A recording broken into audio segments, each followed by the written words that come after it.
I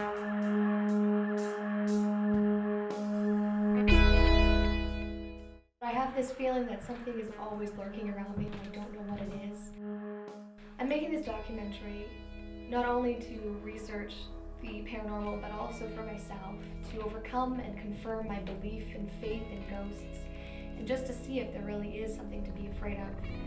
I experienced something very traumatic to me. I was in my room and I took a picture of my dog on my bed with a disposable camera, and behind my dog's head was a mirror, and in the mirror I saw a face. It was a man's face with a serpent coming out of its mouth, and it had long blonde hair with Viking horns coming out of its head. As soon as I found this face in the picture, I took it to my mother, who then brought it to a psychic and had it torn apart. So I don't have any factual evidence. What I'm afraid of the most is not overcoming my fear and living with this fear. I'm at the Dune Tower. This tower was built in 1800. This graveyard looks very old. It has a lot of old gravestones that have no names on them. If I can do this, can I do this at night? I'll have to find out. There's been rumors that this place is haunted. I haven't been here at night before, and I'm freaking out a little bit. The tower is blocked off completely.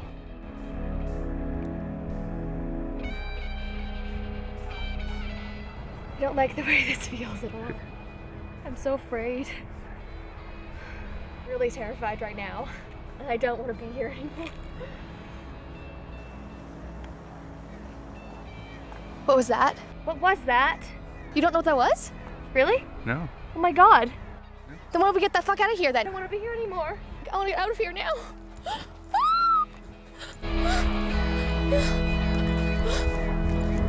I want to go. You honestly don't know what that was? Okay.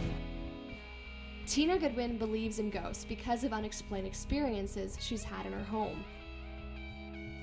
Kids used to hear at times a hissing sound back here, and they would tell me about it, and I'd think, oh, it's just the cat or this or that. And then I heard it a few times. And then the one time I was home, and I know it was around noon because I was watching the noon news, and this door started to move. Like, it was just very slight. It would just sort of, like someone was on the inside sort of pushing it, going like this. And so I pressed mute on the TV, and then it stopped. And as soon as I sat down, it started again. And then the third time it did it, it kept doing it as I was walking toward it. And when I got to right about here, just almost at the door, it just flew open. And it flew open with such a force that it actually broke the hinges. Using a simple voice recorder and computer program, she believes she can hear voices of ghosts.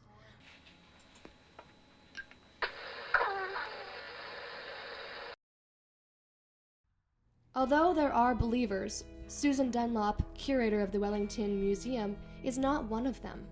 Mysteries of Ontario, psychic investigators stumbled across the spirits of two quarrelsome old women in this museum. I have never heard anything in the 19 years that I have worked here. I've never met a staff member.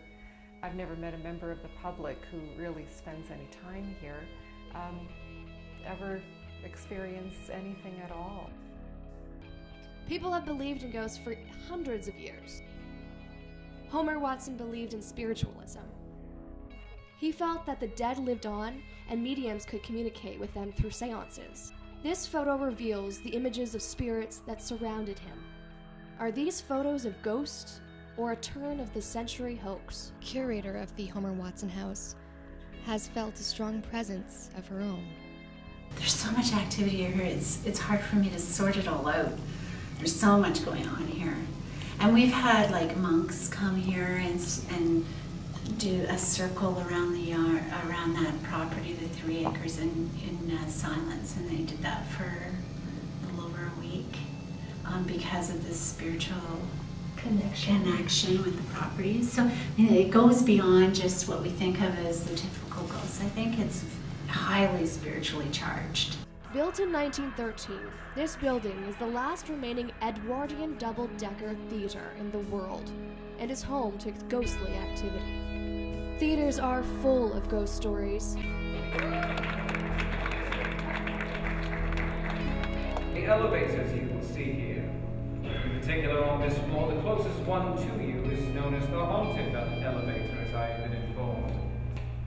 But that elevator, mysteriously, for unknown reasons, without an operator inside, has been found on the 3rd floor. Interestingly enough, there is no exit on the 3rd floor.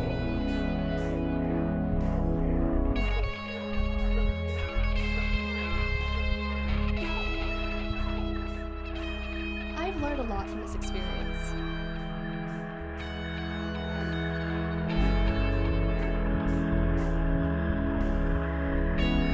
Some people believe that they can communicate with ghosts, while others disagree. Some believe ghosts influence their daily life, while many people still search for answers. Why is it that ghosts arouse our interest? Are we searching for something to frighten us for a rush? Or do we seek the meaning of life and answers to what happens beyond the unknown? I may not have all the answers, but what I do know is I'm not alone.